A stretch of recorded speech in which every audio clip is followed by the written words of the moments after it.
Stuffed bell pepper a la Mama Chi.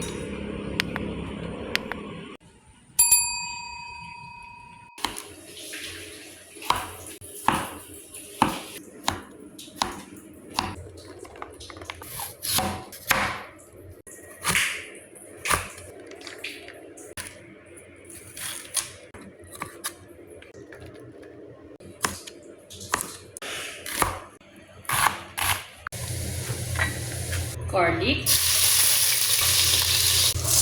White onion. iniling, 1 kilo po ito.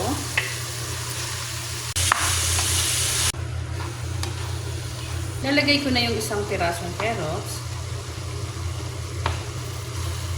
isang pirasong zucchini,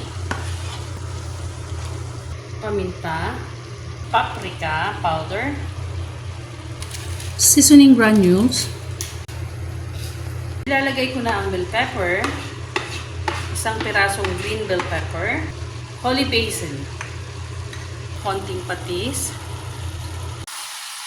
Ilalagay ko na po ngayon ang tomato sauce.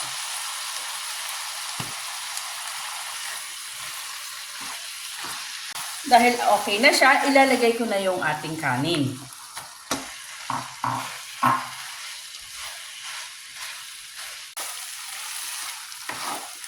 Lalagyan po natin ng cheese para naman sa ganon, lasa din sa laman na ilalagay natin sa bell pepper.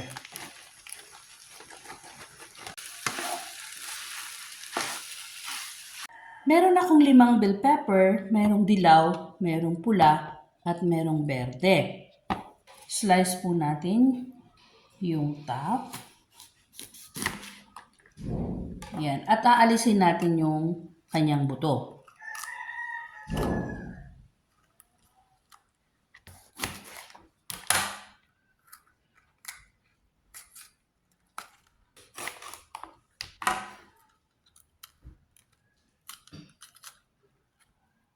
Ilalagay naman po natin sa loob ng bell pepper itong ating niluto. Lagyan po natin hanggang sa kaya siyang mapuno.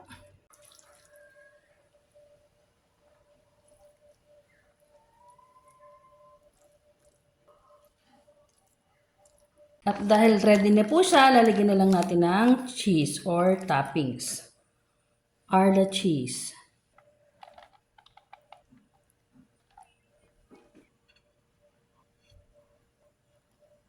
At dahil ready na po ang ating oven at 350 degrees, ilalagay na po natin.